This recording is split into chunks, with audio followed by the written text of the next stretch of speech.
goal! Side of goal! Oh, what a goal!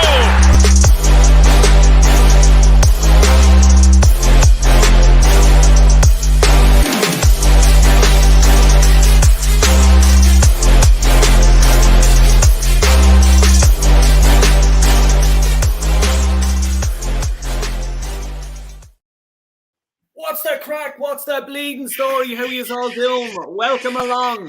We need to digest a few things here today. A few things are on me shoulders. I couldn't be there the other day. Mani had to step in as usual, and thanks a million again for that, Mani. But big shout out to everyone in the comments. I just wanted, before I introduce the guests, I just want to hit up a few comments here, and we'll get the show on the road. First up is Henry. Just came along to say, give you a like. Thanks a million, Henry. Hope you're well. And the grappler from Kilkenny, smashing it up. Smash the fucking likes. Exactly, bro. Carl Rossi. Big up, man. Darren's already come in swinging. He's after smashing. That's what we want to see. This is what we want to see, Darren. Smash Arteta out as well. On the way. Yes, Darren. Too long. This fraud has poisoned this club. Joe is in the house. Big up, Joe. Hope you're doing well. And everyone's saying hello. My man Luke is in the gaff. What's the crack, Luke? Hope you're well, mate. Hope you're well.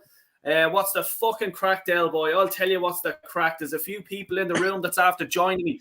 And the guy here to me, his left-hand side, it's Joe Smith has a kitten of it. But this is the real human here. It's Warren from Warren's Team Talk. How are you doing, mate? Yeah, I'm good, man. Thanks very much for having me on tonight. I'm looking forward to this. So, yeah, it's good to see you, man. Me too. You're not like Arteta. You're not in the kitty litter box. Hopefully not, Warren. No, definitely not. And we'll go to another guy beside you, the man from down under Dublin, Wexford, the Wexford's finest of all. How are you doing, mate? Big up, Del Boy. I'm in good old form. Big up to the legends on the screen here in front of me. And big up to all the legends in the chat. Facts have to be spoken here tonight. I'm sick of this bullshit.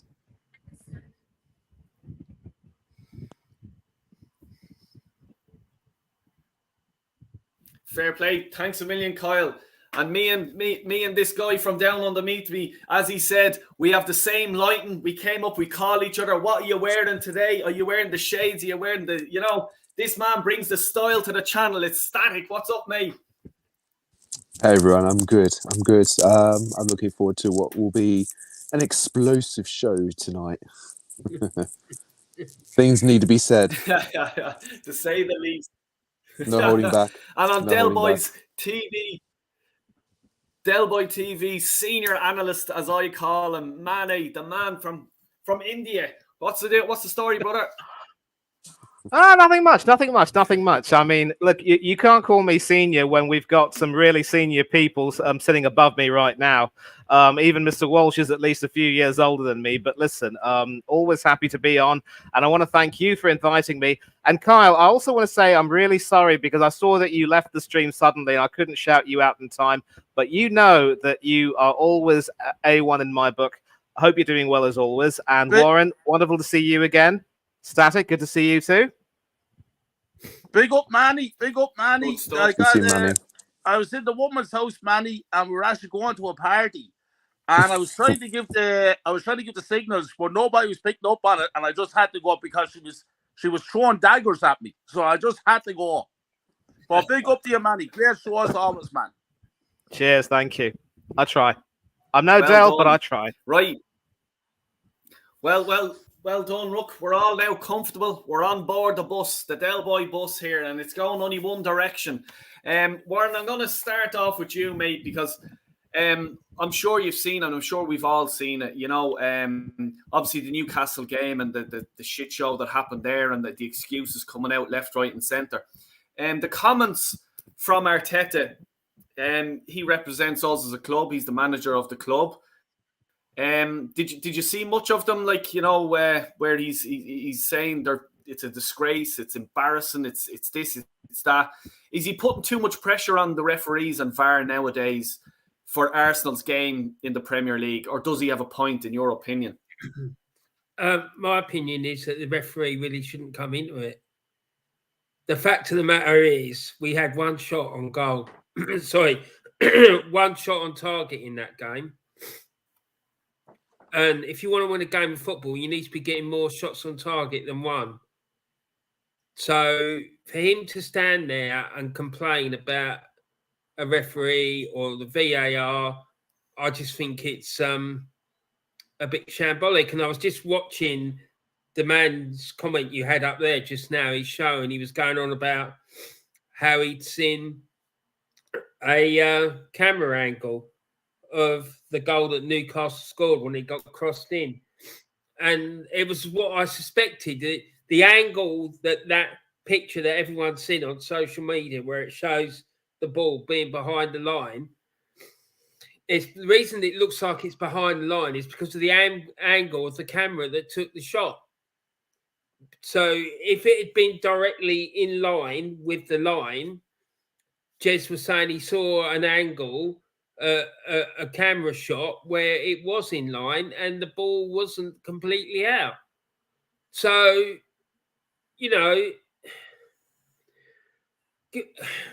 managers in the past would say that you just go out on the pitch and you make the referees an irrelevance. And this is the thing. He's just, every time we lose, it's always everyone else's fault except for his. It's a common theme with him. Whenever Arsenal lose a game, it's always someone else's fault other than his, whether it be players, whether it's referees, whether it's VAR, whoever. There's always a reason other than him. It's never his fault. So, no, I just think, yes, he's putting too much pressure, but then a few days earlier, he was going on about how we needed to respect the referees more. So I just think it's a bit pathetic, to be honest. I'll sort of counteract that because I don't want this show just going all one way and stuff like that, and we're all agreeing and we're all loving and hugging and kissing and stuff like that. Because when I played football, I didn't hug or kiss anyone. It was the opposite way, trust me. And I'm sure the guy that I'm going to ask the question to here, Kyle Walsh, was the exact same way. But Kyle, like on that sort of note, and I'm just being devil's advocate here, but Fergie done it for a long time. He bullied the referees. He kept on at them and stuff like that. Like, should Arteta not have the right to stick up for his team? And there was 3 opportunities for them to disallow the goal, but he didn't. But Fergie done it for years. Yeah, that's why I think any manager should be able to defend their club in certain situations. But my whole thing is one thing defending the club. Was another thing, like you can defend it, but you come out and give an honest review of what happened throughout the match. This is about one goal. A soccer match lasts 99 minutes now with all the extra time at the end of 90 minutes. We had one shot in the whole game on target. One shot. And they're coming out then and he's blaming the VAR decision why they lost the game. They lost the game then why? Because we're not good enough.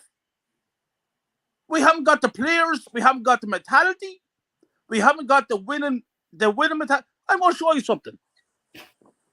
Was there excuses for these fellas? Was there excuses for them fellas? There was no excuses for them fellas. They went out on the pitch and they won. They know what they played for the badge and they went out and won titles. I said on your show before this season started, this is a season that I don't want to hear any excuses. Any. And all I'm listening to is excuses after excuse. There's no excuses. They lost the match fair and square. That ball was in play. I think, who was it that pointed it out? Someone pointed out there the other day and they were speaking facts. There were 7 Arsenal players that way who never reacted to that ball when it went out. Willock did. Now, the boys were like statues. If they would have If they would have copped on and they could have saw the danger, they could have blocked that, and it mightn't have been a goal. We might be having this conversation at all here tonight. The simple facts of the matter is they can make up as many excuses as they want. He's not good enough as a manager, and the players ain't good enough for Arsenal Football Club. That's the reality. So no excuses. Don't hear him. Yeah. Mani, do you want to add to anything like that? Like, the way, let's say, Fergie and stuff like that has got his time to complain about the referees? I can just imagine Will Smith walking up to you, just raising his hand, slapping you across the face, then going back to his seat and saying, "Keep Alex Ferguson's name out of your mouth," because you, Kyle, Warren, and Static will agree with me that man was a winner. And the way he was able to, I mean, obviously, we all know that he was under threat of losing his job. And had it not been for Mark Robin scoring that goal, he wouldn't have gone on to win the FA Cup and then the European Cup Winners' Cup the following season. And then, we all know the whole story. And obviously, given that he was able to earn some silverware at that time and sort of start the process of bringing United back from the crisis that they had when they hadn't even won a league in about 20 or so years, he had some credit in the bank. The point is, Arteta has no credit in the bank. He's done nothing in the game to even have that sort of an attitude or any sort of arrogance. Yeah. And I always say, Del, that your attitude determines your altitude. And everyone can agree with me that he I want to go to this comment. He didn't call out a single player. He praised them after a horrifically poor performance. And when you have a situation where, as Mr. Walsh said, there were 7 people who were statuesque while our former gunner was running all the way to the goal line to sort of rescue the ball from going over, that sort of gives you an idea of the type of player that Arteta forced out of the club and the type of players that he's kept in. If any of our players had that sort of desire that our former players showed, it would be a completely different story. Of course, I always say that if ifs and buts were sweets and nuts, we'd all have a Merry Christmas. But one shot on target tells the whole story. Yeah, we looked a bit okay in the midfield. I mean, Rice definitely did. And I think Rice has certainly proved that he has been a terrific purchase. But then when you bought for 100 million bob, you've got to keep proving yourself, and you're only as good as your next game. Don't let the accolades get to your head, son. But apart from that, we had nothing to show. And so the very idea that Arteta has a right to be disrespectful to the referees after Warren brilliantly said that he, was trying to urge respect for referees in light of Jurgen Klopp's problems, it's utterly ridiculous. And it was really wonderful, in my opinion, to see last night's game. A big up to Anthony Herbert and David Cole, the old school gunner. We were on a stream together and it turned effectively into a Tottenham-Chelsea watch-along while discussing the Newcastle game and other games. And later on, after that game, Mauricio Pochettino, and I'm glad I mentioned him backstage, he had the cheek to say that managers cannot simply be all in for VAR, saying that it will improve the game. And when it goes against them, they say, oh, it's a disgrace. And he then said, I'm not talking about Arteta, eh? That was brilliant. That was a manager, mind you, who literally knows the Premiership very well. I wouldn't necessarily say like the back of his hand, but then he's managed Southampton, he's managed our rivals. He went back over to Spurs. I think he got a more than decent reception. And for him to come away with a win was nice for him, although he'll be the first to admit that Chelsea was second best for almost the entire game. Had to hinge on 2 sendings off to even give them a chance. But then Tottenham beat Liverpool in similar circumstances. So I guess what goes around comes around. But the point I'm making is Arteta doesn't have any level of clout or quality or any standing to be able to make any of those statements. How dare he make those disgraceful statements and then come up and say that he has a right to defend his players when, frankly, his players' own performances were indefensible and his own tactics were indefensible. And this was also in some ways a repudiation of his stupid tactics, because Eddie Howe had a plan to shut down Bukayo Saka and Gabriel Martinelli by rendering them, I wouldn't necessarily say impotent, but certainly ineffective. And then when you shut those people down, when our midfield is more or less stifled by their own three-man midfield, although I will say that Bruno Guimaraes was also he was a thorn in our side in 2022, and I think there were parts of his play last night that were exceptionally dirty. But it is what it is, and Havertz was very lucky to stay on the field. But tactically, Arteta was nullified by Eddie Howe, and we just had no answer. And even with the inversion that we tried to apply at left back with Tomiyasu and then Zinchenko, we just look to be playing one style of play, and he has no tactical flexibility. Someone like an Unai Emery, for example, Del, has the ability to rotate, to change from a 4-4-2 to a 3-4-2-1, adjust everything according to the opposition. Sunday's result was a dreadful result, a dodgy result for them, but I believe they will get it right. With Arteta, when we have an obstacle like this, how will he recover? I think for what it's worth, we do have, a negotiable, to say the least, run of games in the Premiership, but we will be facing Aston Villa. And, on the stream that I did, several of us were not really confident about us repeating last season's success at Villa Park, where we were behind and we only won because Emery turned defensive. He's not so defensive now. He's opted for a high line, opted to attack, even if it means that his defense is a little bit stretched and Emi Martinez has to, do a little bit more work, and they still can't keep clean sheets. But tactically, Arteta has now been found out. And so what's going to happen to him? What is he going to do to try to, rectify this? The great managers in days gone by who also had complaints with the referee, whether it was Alex Ferguson or Arsene Wenger or whoever have you, yes, they, ranted and raved, but they also were honest enough to look inside themselves and say at the end of the day, we just weren't good enough, and we had to try to put things right. The 2001 FA Cup final, we were easily the better team than Liverpool, and we were robbed by the referee in some respects. But there's another statement which is often said: instead of getting bitter, you need to become better. We need to become better as a team. Arteta needs to become better as a manager instead of getting bitter, and he needs to stop being a hypocrite. He needs to put his dosh where his gob is and prove that he has the ability to evolve tactically as a manager. And he only has himself to blame, along with the board, for our poor transfer activity, because now, of course, with several players out injured, we're almost down to our bare bones. So attacking the referees is utterly stupid. He needs to take a look inside himself and say, we just weren't good enough. Credit to him, he did that for West Ham, but he has to do that every time we have a poor result. And Willock being better than most of our players, Vieira, Havertz, Jorginho, I think Darren has a point. I'd have him back. The only problem is when he went to Newcastle, he was doing so well, Newcastle had to sign him. And I think after his injury problems, he's come back and started to play well. But in a nutshell, no, Arteta has no credit in the bank. He has no business making those statements. And we're not even going to consider comparing him to the great managers of the past, because, yes, they ranted and raved, but they had the silverware to back them up. They also, instead of staying bitter for too long, they got better. And in 2002, we went on to win the FA Cup and the league, doing the double. So don't get bitter, get better. Do you listen to me, Mikel Arteta?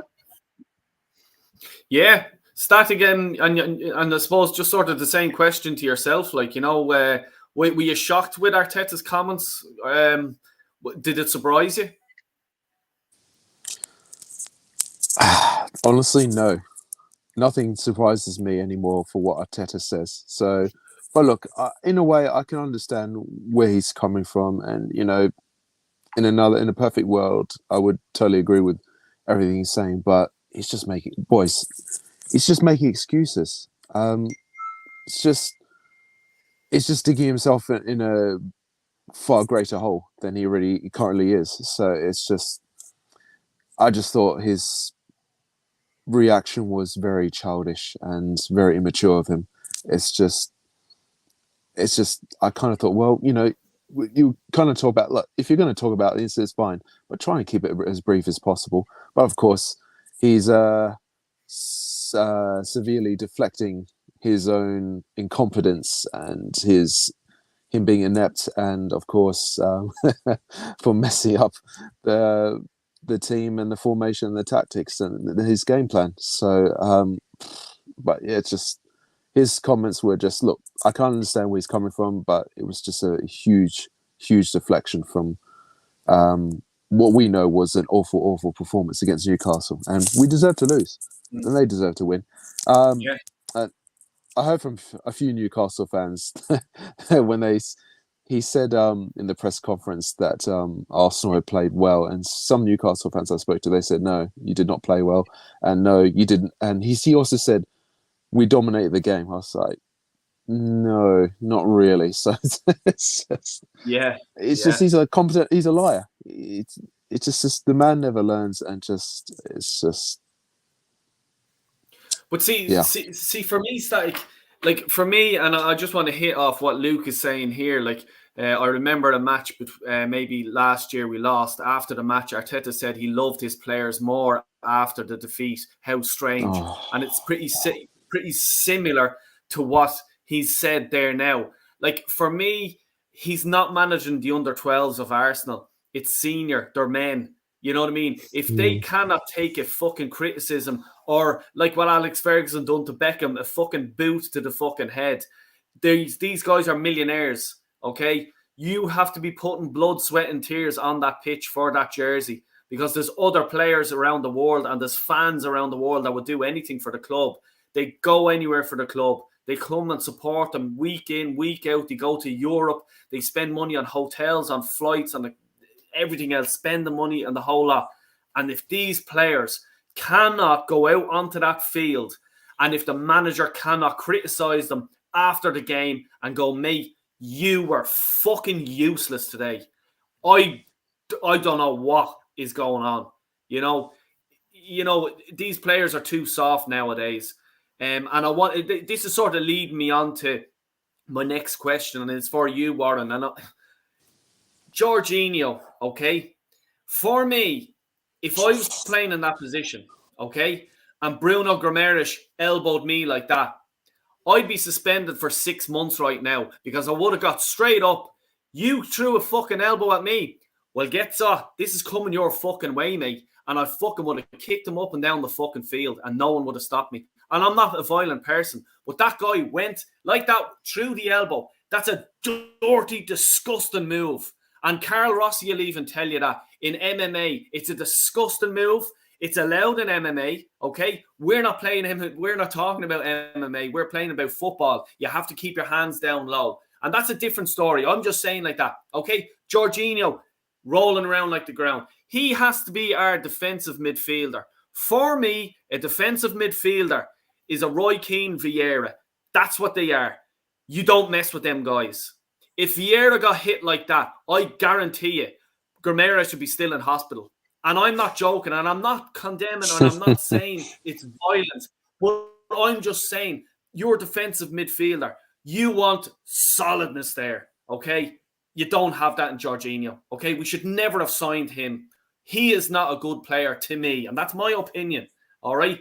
But Jesus Christ, Warren, we have him in the anchor role of midfield. His job is to break play up. He gets hit by half an elbow and he's on the ground and he's crying and he does nothing about it. Blah, blah, blah, blah, blah. You know what I mean? Warren, where are we going with this 700 million that Arteta has spent? And this is what we're left with. Well, in my opinion, we're no further forward than we were when he was appointed. Mm-hmm. When he was appointed, the previous season, we had a manager that guided us to 5th, and we missed out on 4th place and qualification for the Champions League by, I think, 3 points, or maybe 3rd place even by 3 points. And the reason we missed out on those 3 points was because Xhaka did a madness in the game against Crystal Palace at home and gave them a penalty. And they ended up winning the game. So where are we going with this 700 million? I mean, you look at that team, our squad, we spent 700 million pounds and we haven't got one world-class player. Not one. We got players that have got potential to be world-class. And Diesel and I had a really good discussion about this last night. And Diesel's can't fathom what's going on with it either. And I agree with everything he said. How is it possible that you can spend £700 million and not have one world-class player in that team? And the problem is as well, not only that, this squad of players is a mirror image of the manager, right? They're weak, they're spineless, they've got no fight in them. Exactly the same as he was as a player. And this happens a lot when you get a team that's managed by a player. They end a team that's is managed by a coach. They end up becoming a mirror image of that person's personality. And I'm sorry, but he's not the man for the job. If I had my way, I would sack him tomorrow and go and break the bank to go and get Diego Simeone over to Arsenal. People will go on about, oh, yeah, well, he plays negative football. I couldn't give a shit. I want to see trophies coming in. And I know that guy, when he comes in here, the likes of Jorginho, the likes of Kai Havertz will be on the first bus out of the stadium because they're not good enough. They haven't got the fight. They haven't got the wherewithal to take us to a title. And he will have them out. And I'm telling you now, I would rather have in that team, in our next game, I'd rather have Mohamed El Neni in that team rather than Jorginho, Kai Havertz, or Martin Odegaard. All three of those players, for me, they're weak and they're spineless and they will go missing. Mohamed El Neni, he is what he is. He's not a great world-class player, but he will run and try and work all day long, right? Yeah, and he isn't good enough. He's not. But the squad of players, we can't go out in the transfer market now and get replacements. But with the squad we got, I would play him next to Declan Rice and let Declan Rice go forward and have El Neni sitting in front of that back four. Because I know damn well that he's going to fight. These other monkeys that we got in the team, they're not going to fight for the badge. All they're interested in is picking up the paycheck, and they're not good enough. Simple as. And I'd even be tempted of trying to play Zinchenko in his real role, which is a number 10, because he's got more physicality, I believe, than Odegaard has.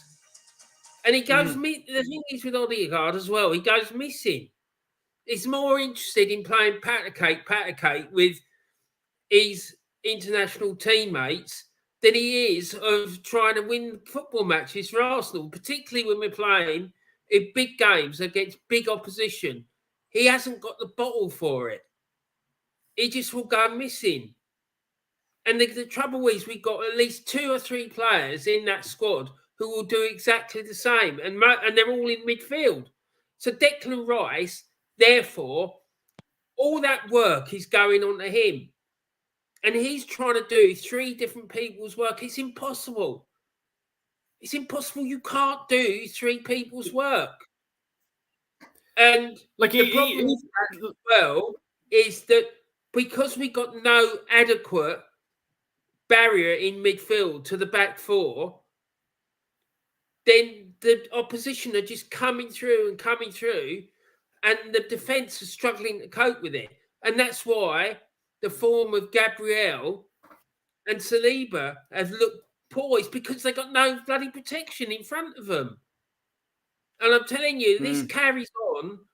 You're going to see the likes of Gabriel and Saliba asking for transfers out of the club, and Saka and Martinelli and anyone else who's halfway decent in this squad will want to leave because their careers are going to be put at risk. And mate, I'm so tired of this nonsense with this manager. Honestly, I'm just sick and tired of constantly complaining and moaning about it, because he is absolutely useless. How the hell he's still at this club after 4 years of abject failure? And it has been. No one's going to tell me that at any point has he looked like he's going to deliver. Last season, people going, "Oh, we challenged." No, he didn't. 10 games to go and it all capitulated. If you're going to challenge, it means that you're in till the last game of the season fighting for the title. And he didn't. 10 games to go and it was over. So, no, he's got to go. Absolutely. And the sooner he goes, the better. Because the longer we leave it, the longer the more difficult it's going to be for the next guy to pick up the pieces, sort out the mess. Because I'm telling you now, this club needs a massive rebuild. Absolutely huge rebuild. There's players that need to be sold and blah, blah, blah, blah. But I could go on for hours. But I'm not going to. Can I? Sorry. Yeah, go ahead, Noah. Stag. Yeah, jump in. I was just going to say, yeah, the longer we don't get rid of Arteta, our season's just going to slip away and we're just going to end up having yet another trophyless season. That's why we have to take action now before it's too late. And can I just say a question to all of you guys? Jorginho, captain. What did you guys think of that? That was an absolutely disgraceful decision by Arteta. What did you guys think of that? Just quickly.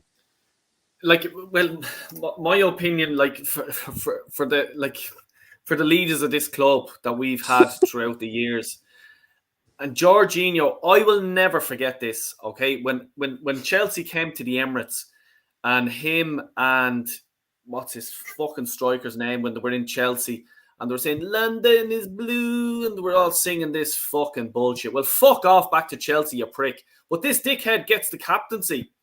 Does it surprise you really, Static? Eddie Nketiah gets the number 14 jersey. Okay? Smith Rowe gets the number 10 jersey. We could go on and on and on, and fucking whoever else gets whatever jersey. But Fair Jesus, point. Mary and Joseph. At the end of the day, Smith Rowe, for me, I still rate him. He has been dropped and he's been injured and stuff like that, but he still doesn't deserve to get the number 10 jersey. No, Saka, 100% no. Saka, for me, the number 7 jersey, not yet. You're still young. You still have to prove yourself. And I'll come to him in a few minutes because he's the next Jack Wilshere. And I'll fucking say it. Because he's been burnt out. And it's not his fault. It's Arteta keeps fucking playing him week in, week fucking out. Give the young fella a fucking rest.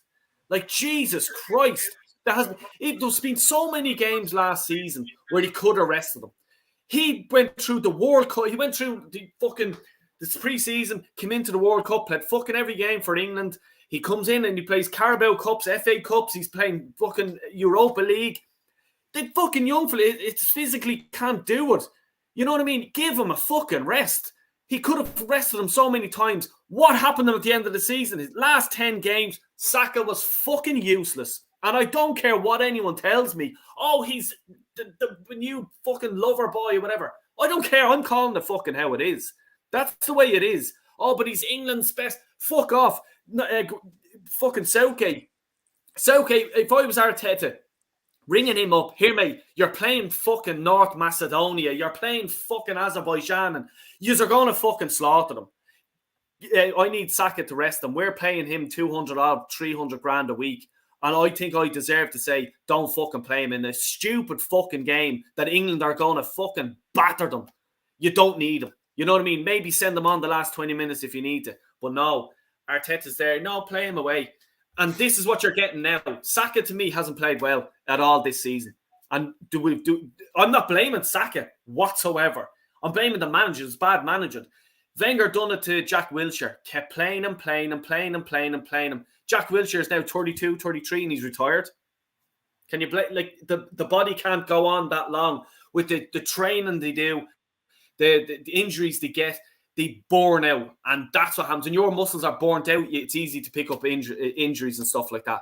But sorry, I ranted there for a minute. You were talking about a captain, but fuck me, no. Jorginho, for me, captain, he shouldn't have, he should be lucky to get a jersey. Never mind the captain's armband. You know, Facts. Yeah, I want to go to you with the likes of, let's say, well, Can I just go on another small little rant? I haven't Go. done this in a Go while. for it. But Go for nuts. Declan Rice was at the Carabao Cup game where he actually played him in the defensive midfield role, the centre defensive midfield role, which the position that we all want him to be in. Because at the minute, he is playing the best football an Arsenal player up there, give or take one or two players. But Jesus Christ, when he got the ball, he opens up the play and he just drives everyone on. And it's refreshing to watch, to be honest with you.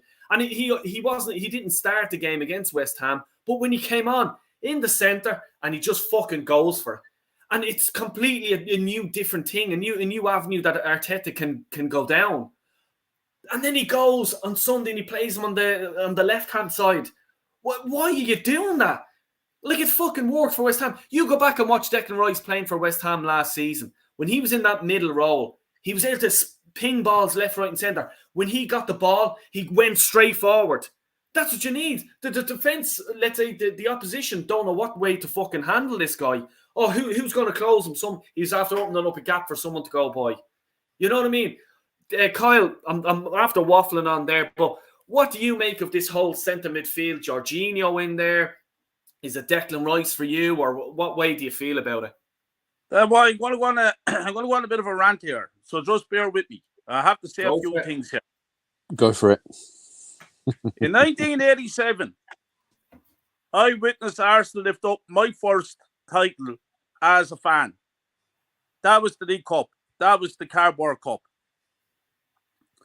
1993, I watched the smash Sheffield Wednesday in the FA Cup and the Coca-Cola Cup, which will be the Carabao Cup. It is now 31 years ago since we last won that competition. 31 years ago. It is now 20 years ago since we won a league title. It is 30 years ago since we won a European Cup competition. And this is Arsenal Football Club we're talking about. It's an absolute disgrace.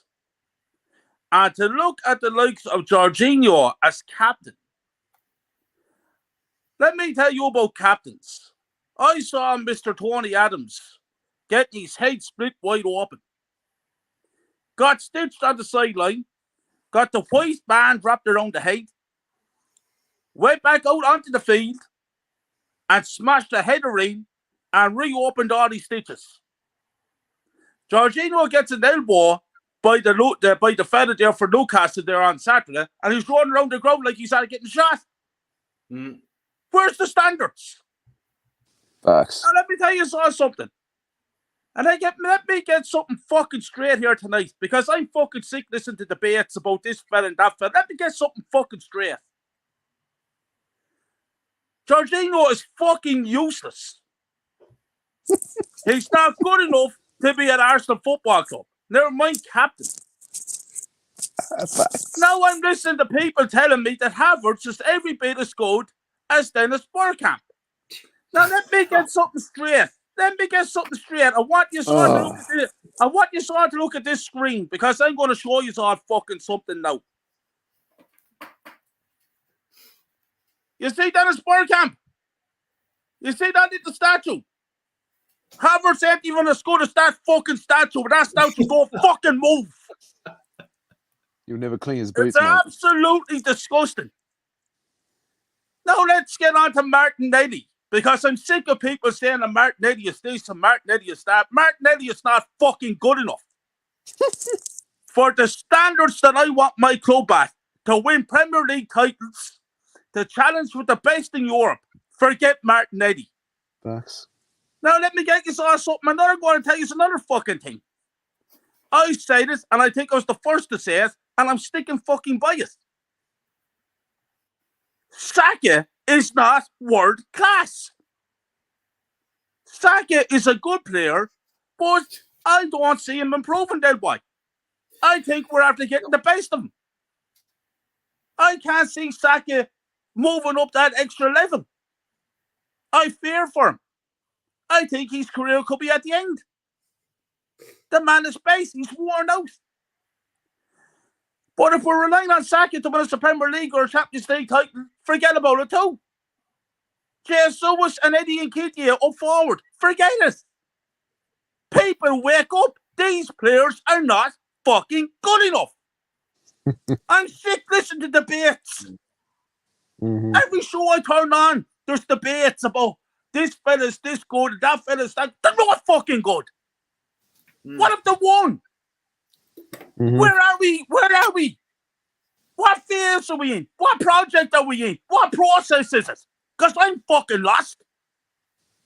At least when I looked at them boys there, at least when I saw them fellas, I know what process we're in. League titles, doubles, football. Not this fucking shit. I'm 38, 39 years supporting Arsenal, and I'm hurting. And I'm hurting bad. Because I fucking care for this club. And this is the shit that I'm looking at. And listen to debates about these players, how good they are. They're fucking useless. Trust me, they're fucking useless. Not going to win anything, that boy. Forget about winning trophies with this crowd. We're not going to win. People need to get into their heads. People are saying about Arteta. Yes, he's a major problem. But whoever comes in there, that boy, they're going to have to do a whole new restructure. We're going to have to get rid of at least 80 to 85% of that squad.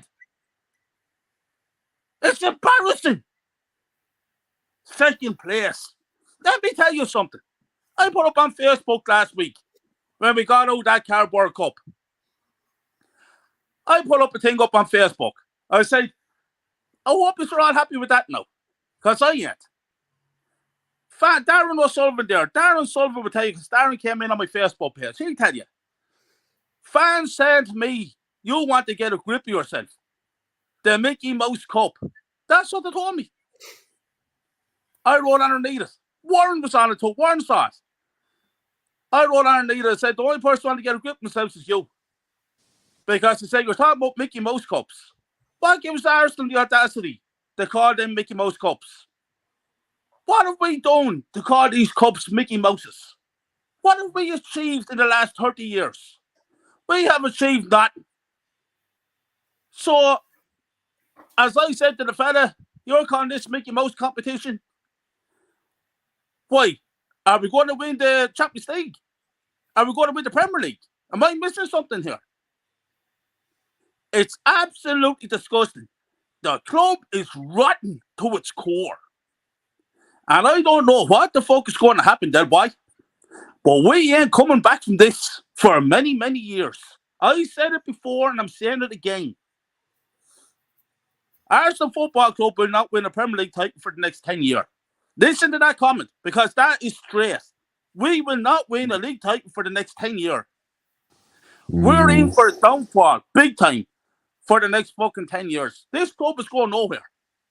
And if you all think that Arteta's going to get sacked, you better think again. Ain't happening. And he's so arrogant. He won't walk away either. And why would he? And he on $8.5 million a year. I'm just getting things straight. And then I say something there today about merchandise dropping with the Invincible, with number 49. What's that all about?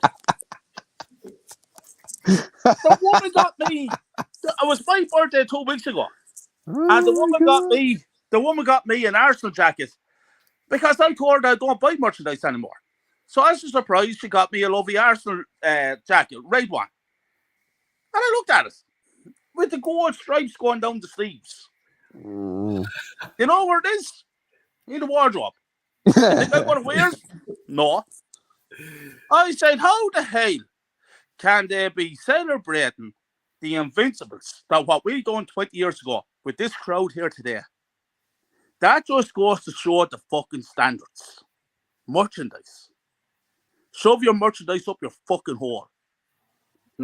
This club is dead. It's dead. Forget about it. Yeah. And if you're looking for merchandise, CM Sports on Instagram. He's a mate of mine. He gets dodgy jerseys. He look fucking real. And I'm not joking either. Warren there will tell you. Caledonia, point your bollocks. I can vouch for him. Excellent quality products. Tell you, Actually, Del let Boy me a show shout. you. Yeah, Del Boy, give Del Boy Del a Boy, shout. I'll get you Del Boy. 20% discount. Del Boy, I just want to say something here. We had fellas there on the show the other night. I was on Jace Collins' show the other night, and a certain lad there wrote in about George Graham. The fan base talk putting George Graham down. Let me tell you something. There's a statue of Herbert Chapman outside the Emirates Stadium. There's a statue of Arsene Wenger outside the Emirates Stadium. There should be also a statue of George Graham outside the Emirates Stadium. Because if anything, George Graham is the most successful manager in our history with the amount of titles they won. That man won league titles, league cups, FA Cups, and the European Cup. And the fan base runs that man down because he went to manage Spurs and he took a few quid on the Jan Jensen transfer deal. This is embarrassing. This is what I'm saying about our club. And then I'm looking at Turkish on AFTV and I'm going to call him out here. And he's saying that he feels okay, that it's okay, that he's not hurt about getting put out the Carabao Cup the other night, that we have bigger fish to fry by beating Newcastle. Well, did we beat Newcastle? Where's this fish that we're frying? Because I'm looking for this fish for the last 20 fucking years. And I'm still fucking looking for it. Yeah. I actually went fishing there a few weeks ago. I caught a fish, but it wasn't the fish we wanted. You know, the whole thing, that boy. I just want to say this. I'm sorry for coming in there. The whole thing, it's embarrassing, that boy.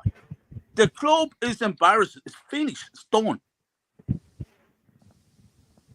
Like, I want to, Manny. I just wanted to just come back to the midfield position because it's just I wanted to ask you all and give you an opportunity because I've seen you sort of nodding your head to a few comments and stuff like that.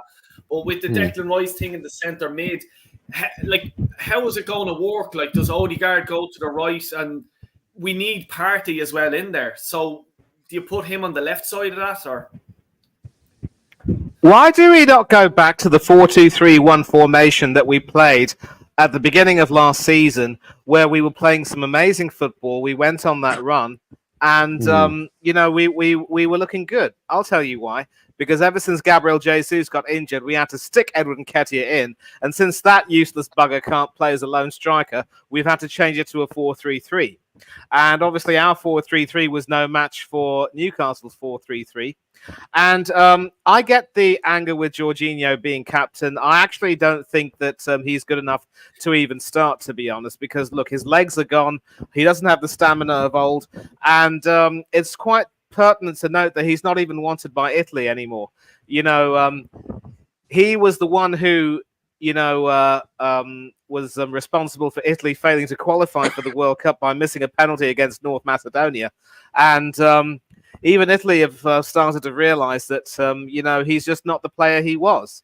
So the only reason why he was starting after that debacle against West Ham and also captaining was because Odegaard wasn't fit to be in the squad. Otherwise, I'm pretty certain Jorginho wouldn't have been captain.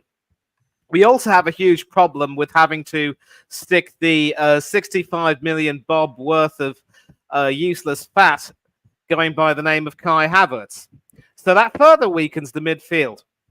Now, if you want to have a situation where you have a strong sort of defense with, the defensive midfielders and the wingers and the number 10 running in with a lone striker, why not just have a proper flat back four with Ben White and Tomiyasu as your fullbacks and Zinchenko and Declan Rice as the defensive midfielders? That way you're at least trying to make the best of the squad that you've got now, or even make it Rice and El Neni so that El Neni stays back and Rice can move forward, as I think it was Warren who alluded to that.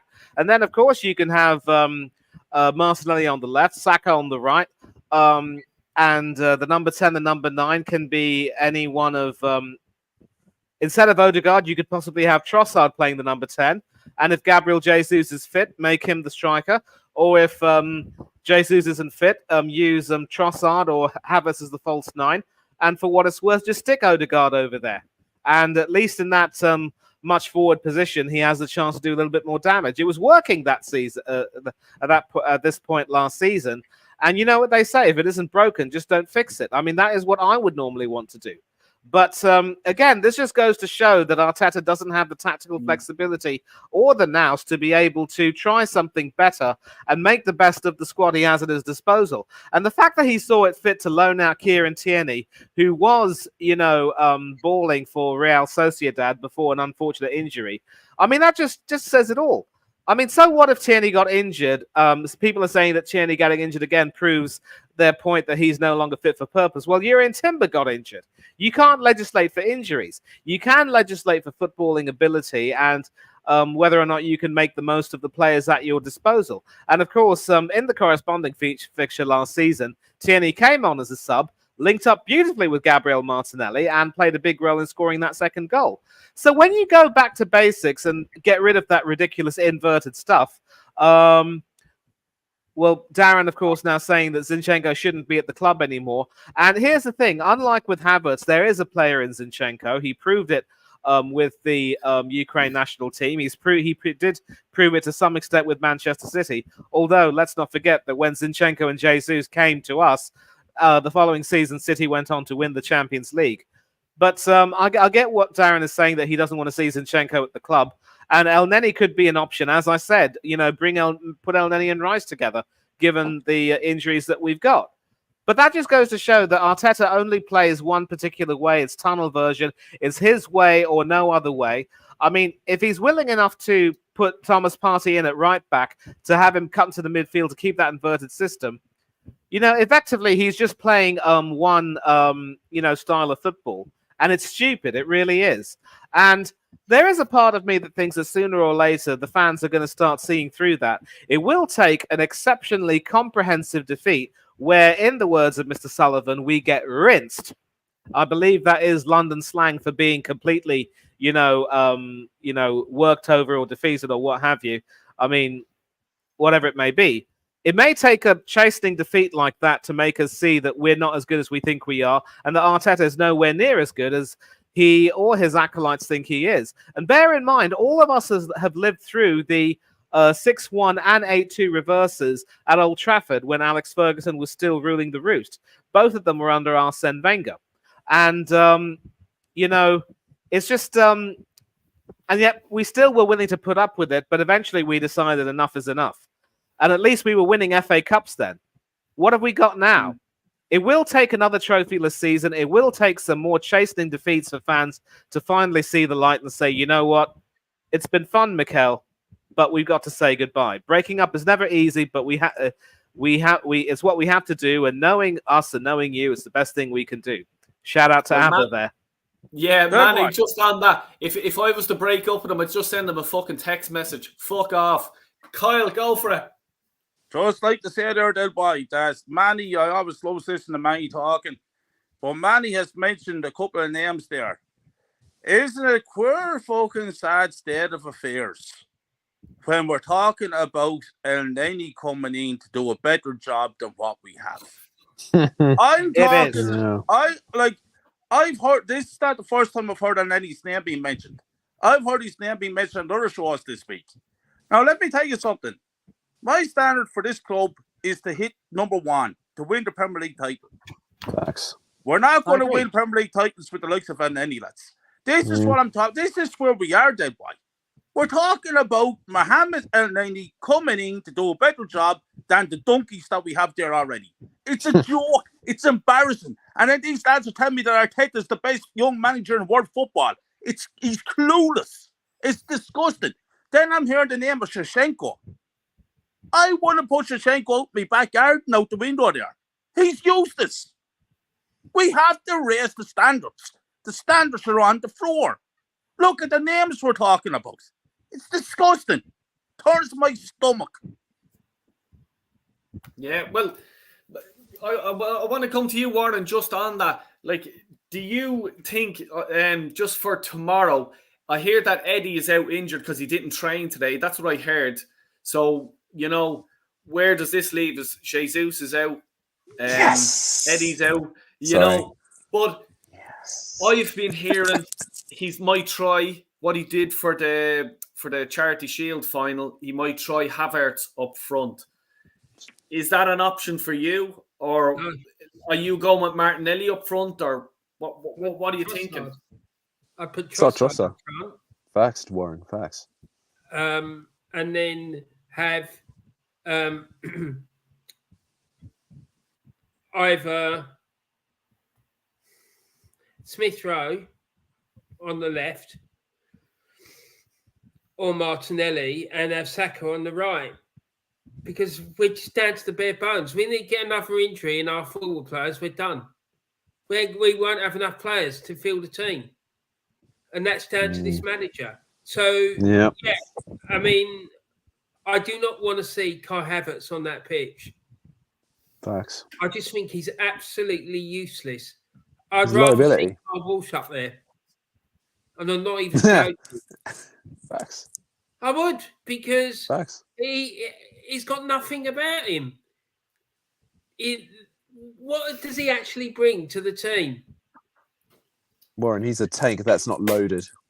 Warren, He's just sitting there. Warren, Ridiculous. We spent Warren Smith Rowe, just to let you know, Smith Rowe is out injured. He'll be out for numerous amounts of weeks. His Right, leg then- is bad. What are we going to do? Oh. We're going to bring in someone from the youth team, put Nelson up there. Yeah. Well, then as well, just to cut in on that as well, Warren. I heard that Partey has gotten injured and he's out for this year anyway. So you're talking until the new year. That's what You I heard heard. about Odegaard? Did you hear about Odegaard? No, I do not believe that half of these players that are supposedly injured are injured. Yeah. I just do not believe it. I think Odegaard, Odegaard seemingly went under the knife today. He had a surgery done today. He's going to be out for a number of months. so Jorginho there for a while for us. So that's Odegaard and Smith Rowe out injured. Can I just say this to you? the reason. Sorry, Warren. I'll let you cut in there just 1 second on that. I just want to make a point of this. I don't think Thomas Partey will play for this club again. No, I it's think- finished. I heard he that won't. Juventus were looking at the Spurs player fucking Højbjerg or something like that because they need a central defensive midfielder, and they're also interested in Thomas Partey. So if he's injured until January, I think he's not going to play for Arsenal again. That's my opinion. But Warren, go ahead. Sorry, I didn't mean to interrupt you. No, I was just saying, I just think it's an easy option for Arteta to say that he can't play these players because they're injured, rather than like having all these questions about why he's not playing them. Here's the question for you. You know what? Then what people are going to say? I just don't believe it. I think he's had rucks with all these people, and he's looking to get rid of them. Well, here's a question for you, Warren. See what Livy Smiles has said there. They can bring back Tierney on loan. He won't come back. If that man has got any brains or sense, he will not come back to Arsenal Football Club. Mm-hmm. If I was in his shoes, I would not come back. Not a chance. I'd rather stay where I was and try and repair what's left of my career, because he's got when's the World Cup? 2 years? The Euros is coming up next. It's Next summer. next summer, yeah. Yeah, but there you go. Would you come back to a club where you know you're not going to get game time, knowing you've got a Euros coming up? No.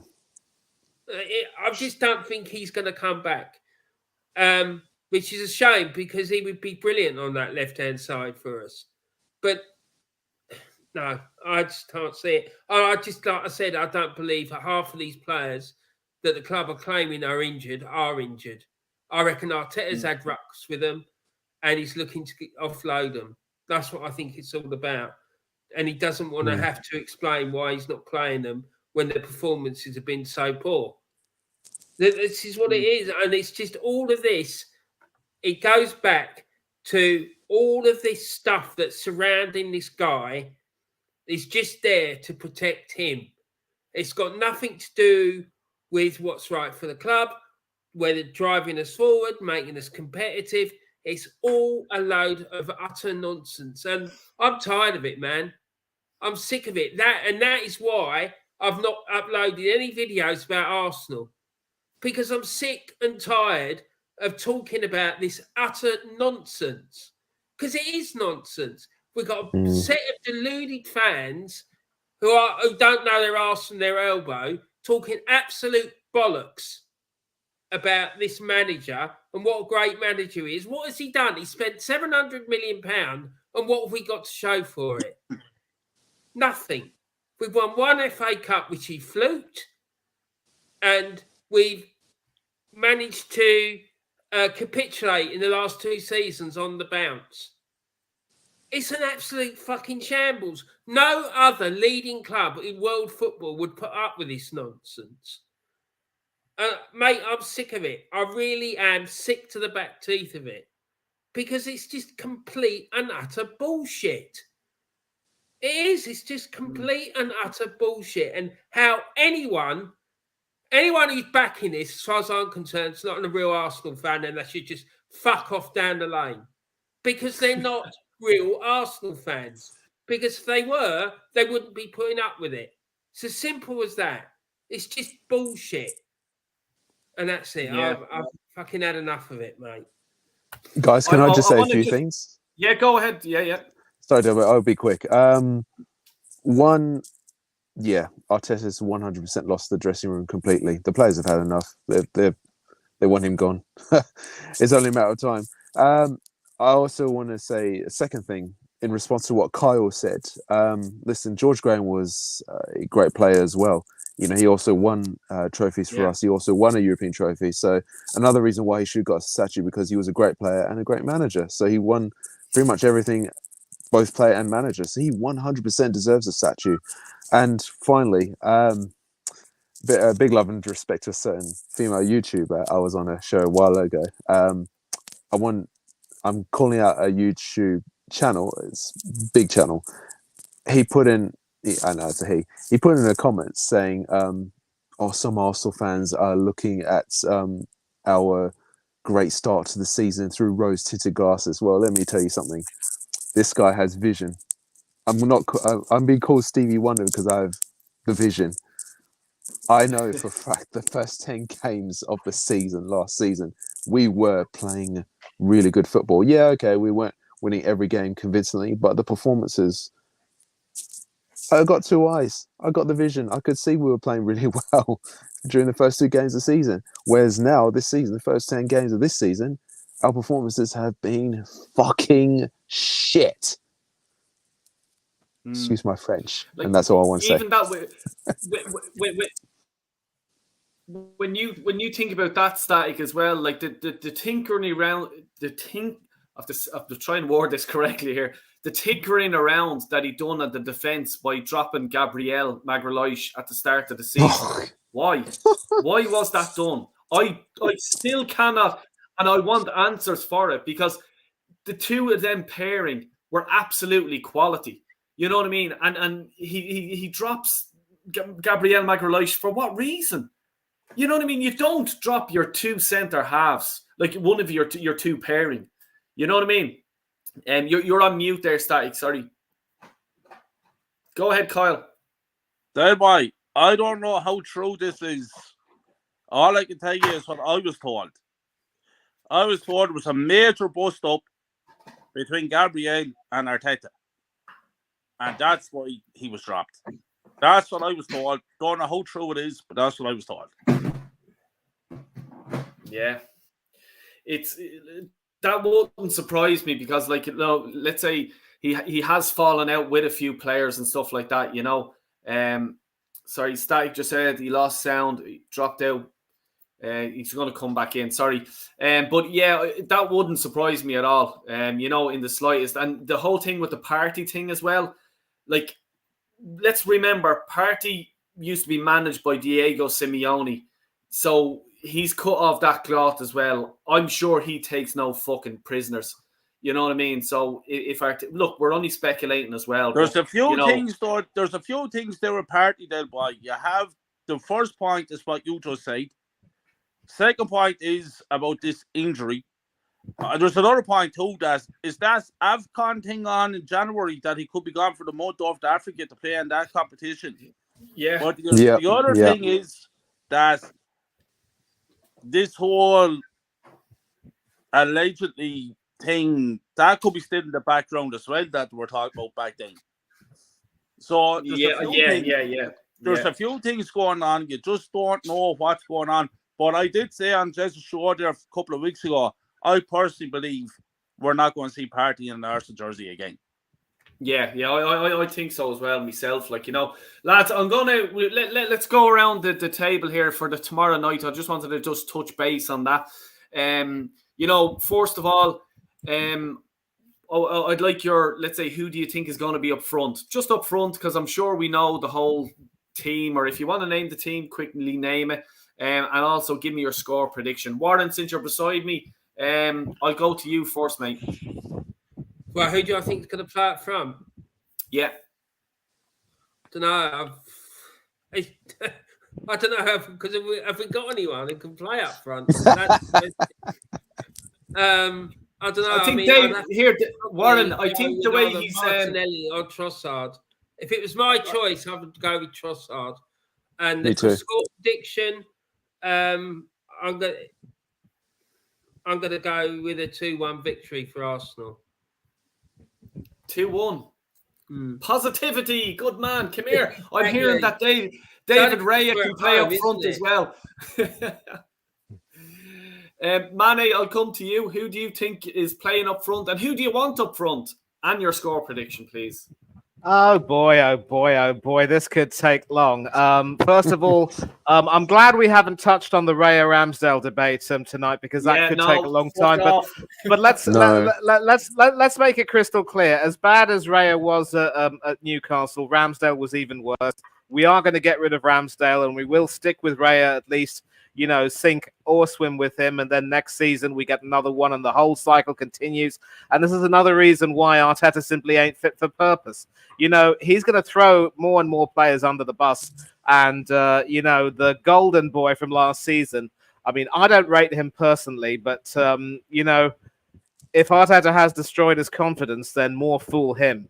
So it will be Raya in goal. It should be White and Tomiyasu as our fullbacks, with Gabriel and Saliba as our centre-back pairing. I want to see him play a 4-2-3-1, but we all know he won't do that.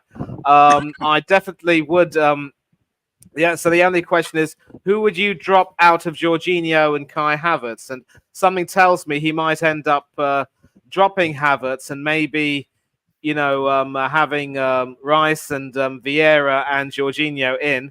And that's going to be an even worse formation.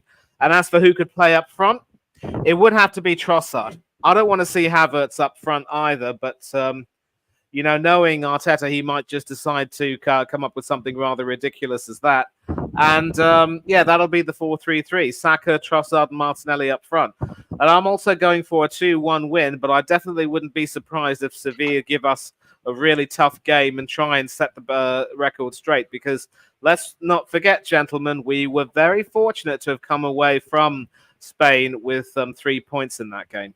Yeah, 100%. And while people are, just throw the people in the comments, just throw in your score, what you think yourself, predictions, please. And if you're new around here, smash the like button and give us an L, subscribe as well if you're new. Really appreciate it. Static, I'm coming to you. Who's starting up front for you? And your prediction, please. Okay. I think, knowing Forteta, that's right, Forteta, he's going to start Havertz up front. But if it was me, I would start Trossard or Martinelli, any of those two. Score prediction. My heart says we'll win 2-1, but my head says we're going to draw 2-2. Ooh, 2-2. Yeah. Right, okay. Will Arteta be under pressure, as what Darren is saying here, this time tomorrow? If we do, if we don't win, he will be under pressure. 100%. Do you think so? Like, honestly, draw or lose, he will be. Yeah. Wow. I think so. Yeah. That's mad. Kyle, let's go. Let's have it. Who's up front, and what's your score prediction? There'll be a ghost up front. That ghost will be called Havertz. And the score prediction for me, very simple: 2-1 Sevilla. Oh, Jesus. There we go, right? And here, Anto, fuck off, you bollocks. I'm only messing. Showing love, mate. Showing love. Anthony. I love it. And Henry Ray is tomorrow 7:30 on the channel. Check it out. Big shout out. Yeah, I'm just going to shout out a few. Arsenal Sevilla 1-1. Livy's going. Sorry, I hit the button. It didn't come up. Livy's going 2-1 to them. And I'm going to go with that as well. Wait. Sorry, the comment. Livy, do you mean 2-1 to Sevilla or 2-1т to Arsenal? I'm confused. them. So she's saying yes, Sevilla. Sevilla. Yeah. I agree. I just this Jorginho thing is not working out for me. Ramos is going to be playing as well, as far as I know, unless he's got an injury. And we have no striker, basically. So Ramos for me is a top class defender, and he takes no fucking shit. So Del Boy, they've also got Rakitic, Jesus Navas, the ex-Man City player. Yeah, they've got that Nesri striker. Yeah, it's going to be a tough night tomorrow night, guys. It's going to be a tough night. But it's for me, it's a big statement for you to say that he'll be under pressure. I don't think so. I really don't. I'm not disrespecting what you said or anything like that. Oh, that's fine, man. I'm not sure, mate. I just think that this board will see him out until the end of the season. 2-0 to City, Sevilla. Yeah. Can I just say? Livy's just saying that. Go on, sorry. Oh, cool. Thanks, Livy. Delway, I was just going to say, if we don't get out of the group, would you say Arteta will be under pressure?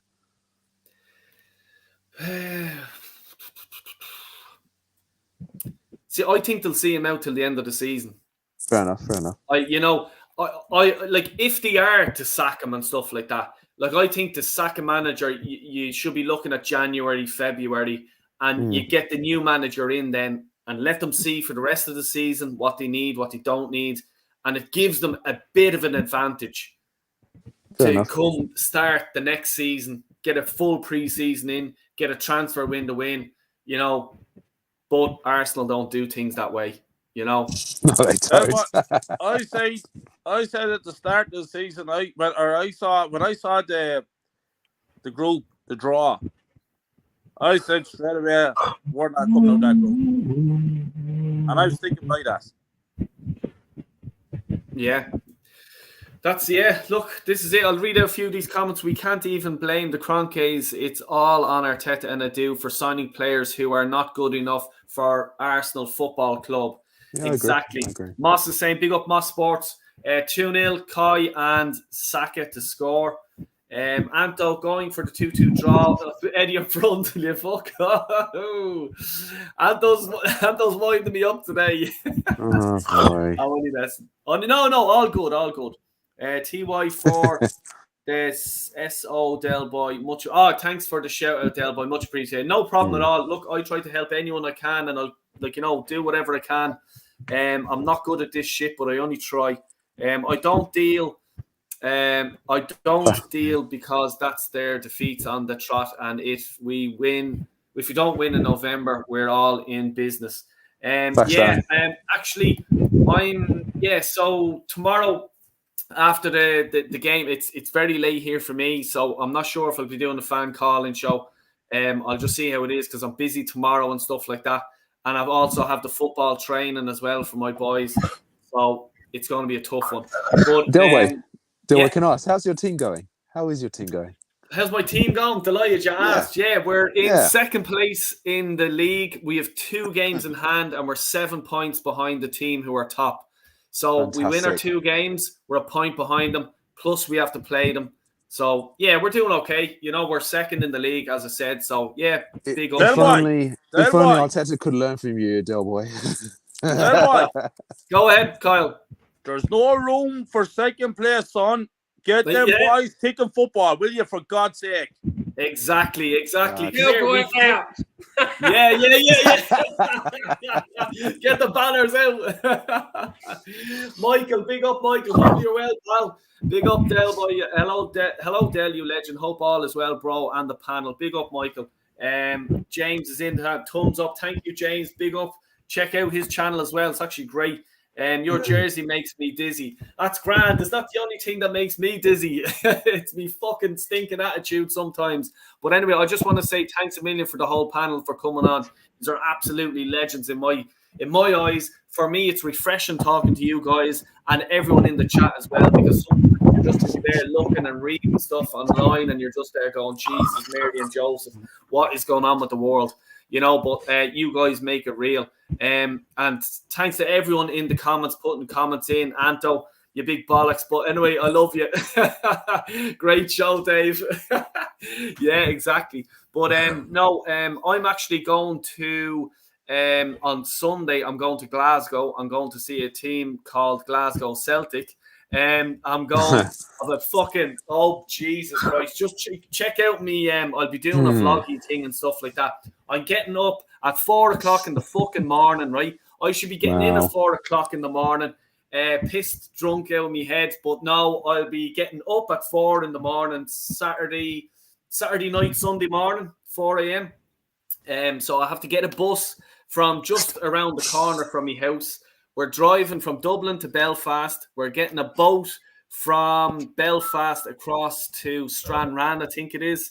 And then from Stranraer, we're going to Paradise, as we call it. But I'm sure there'll be a few beverages along the way. So please forgive my language.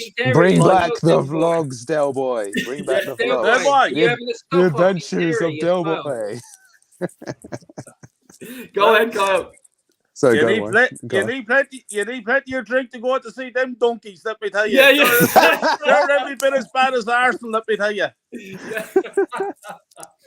Oh, stop. Yeah. Kyle, listen, at least Celtic are going to win something this year. They will win a few trophies. We're not going to win anything. Manny, let me tell you, I'll give you an answer, quick answer there, my friend. I'm fucked. Yeah? Arsenal are shite, Celtic are shite, and Ireland are fucking shite. Yeah. So my three teams are fucked.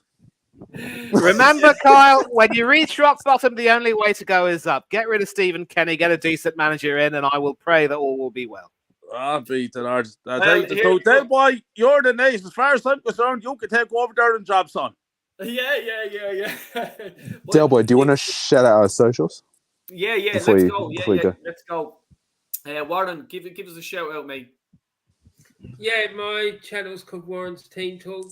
I've also got a new channel where I talk about mysteries of the universe, the unexplained, and conspiracy theories called Unveiling Realities as well. Support the work I'm doing on Diesel's channel. I will doing my Saturday show as usual, 2:30 kickoff. Everyone's welcome to come along if you want to. I will be doing a match review for the Cray Valley Charlton Athletic game, which was absolutely superb. I was loving it. They did really well. They got a 1-1 draw. Yeah. The replays next week. So I know the club's absolutely buzzing about it. There's a possibility it may be on TV again, and I know I was chatting to them today, and they're really, really excited about that. So keep your eyes open for that. I'm also going to be promoting something else, and I can't really say too much about it at the moment. Del Boy knows about it, but I really don't want to talk about it too much as yet. But it's going to be absolutely brilliant. I'm really excited about that as well. And I'm on Instagram, on that X-Twitter thing, and Facebook. And that's about it, really. But yeah, thanks ever so much for having me on, Del Boy. And I just want to remind everyone that years ago we had a player at Arsenal called Liam Brady. Now, Liam Brady, I've been listening to his audio book about his life story. On that book, he talks about why he left Arsenal. And the reason it sounds like to me that he left the club was because of a lack of ambition amongst the board.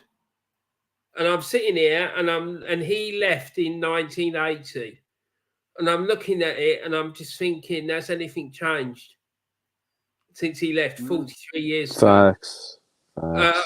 Be honest, I don't think it has. I don't think it has. And it saddens me because Chippy was one of the greatest players that's ever graced this football club. And if we just made the right moves in the transfer market, we could have built a team that would have been befitting of his talents. And I'm sure that Del Boy would have a similar feeling about it.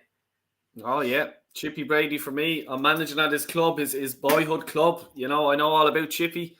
You know, and he's an absolute legend, and unfortunately he left Arsenal too soon for me as well. And Warren, I think that's another a day we should have a chat about stuff like that, you know. But thanks a million for coming on, mate. Loved your ideas and your thoughts. Really appreciate them. Manny, do you want to give us a shout out to your socials, please? Yeah, socials. Catch me on Instagram at threads at MannyThangatherai1981, and on Twitter, or X it's now called. You can catch me at Thangatherai1981, and I talk sports, I talk politics, mainly more on Twitter these days. And obviously, I probably don't focus too much on football as a lot of people would like, but nobody can doubt that it is one of my biggest passions, of course. And you know, you can catch me on several other channels on YouTube. Always a pleasure to be on Del Boy Gunner TV. My first, my last, my everything. I'll actually be doing a watch long for tomorrow's Seville game with the Coach's Corner. And we did some really good work with the Rugby World Cup recently, which I absolutely enjoyed. I'm really grateful for doing that because, you know, I've always enjoyed rugby, but I never really could quite understand the rules for the most part, but it's improved my understanding. I'm so happy that I've been able to watch some really good rugby these past few weeks. And there's really nothing much going on with me, but I will end by saying one thing, which I hope everyone can agree with. What's happening in Palestine at the moment is absolutely shameful, and those who are supporting Israel's supposed right to defend itself are really playing their part in one of the greatest, you know, genocidal crimes in history. From the river to the sea, the people of Palestine must be free, and we stand with you. Big up, big up. Static, do you want to give a shout out to your socials, mate? Yes, you can just find me on Instagram, which is static__5. You can also find me anywhere and everywhere within the Arsenal fan community, where everyone talks the truth and facts about Arsenal. There's no sugarcoating. There's no bullshit. We speak the truth and facts. And I also want to say, Delway, it's an absolute honor to come back on your channel again. It's been a while, and I've really missed this. And it's really good to see you again, back in action. And hope you can continue doing the wonderful, beautiful work that you do all the time for your channel. And finally, big love and respect to everyone in the live chat. Please like and subscribe. It really does help Delboy's channel. He's so close to 1,000 subscribers. Let's get him there. Come on, you can do it, guys. On the road, I'm driving. Thanks a million. I really appreciate it. And thanks for your love and coming on the channel. Really, really helps. And like, you know, as I said earlier on, it's just sometimes you get in from work and, like, you know, I run a business and stuff like that, and it's fucking, you're just there. Oh, do I Arsenal are wrecking me head on the side, you know what I mean? And you're just there. Oh, mate, it's fucking head wrecking. But as I always said, it's good to talk to you guys and stuff like that, because it's nice and refreshing to hear everyone else's opinions. Kyle Walsh, chilling out. There's no red presses in the background. No. No. Give us your shout out, mate. It gets me on Kyle Walsh Gunner, and big up to everyone who has subscribed. And there's I'm after getting another few subscribers over the last couple of days, so I'm delighted with that. And just a big up to Boy for having me on your show. It's always an honor, a pleasure. You know that, man. Anytime, mate. Great to share the screen with Manny. Always love hearing your opinions, Manny. You talk great ways of talking and explaining yourself. Get your point across. Big up to Static, the coolest motherfucker in the house. Love you, bro. Always. And the legendary man himself there in the middle, Warren. Based football show on YouTube on a Saturday at 2:30. Top class. How the man does it is beyond me. But big up to you, Warren. Big up to all the legends in the chat. Without the legends in the chat, we wouldn't have a voice. But it's a great thing. It's a great platform to voice your opinion, to get it out there, to speak the truth, speak the facts. It's a great thing. I'd also like to say, I want to jump in out there, boy, and I'm going to have to promote another channel. So what I'm trying to promote is on Facebook, lads. I'm a film critic, and I have a Facebook page, Kyle Walsh Movie Reviews, it's called.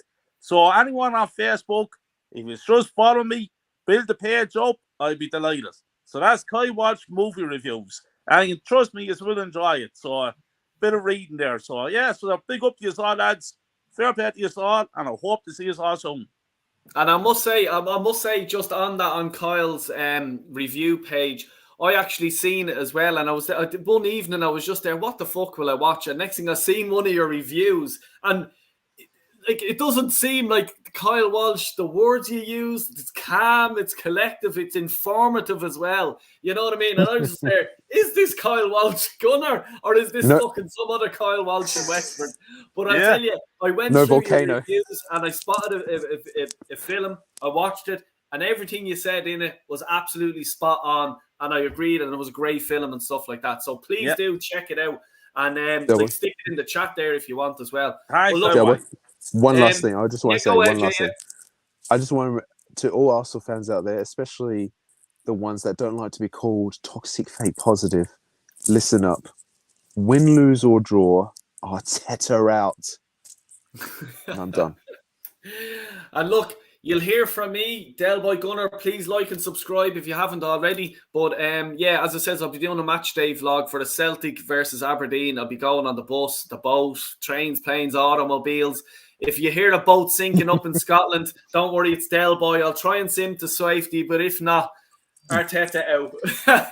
Get the vlogs, man. Get the vlogs up. The vlogs will be up, so keep an eye out early when you're having your Sunday breakfast. Del Boy will be on the fucking sauce. Thanks a million, everyone. Everyone in the chat, everyone on the panel. Take care and God bless you all.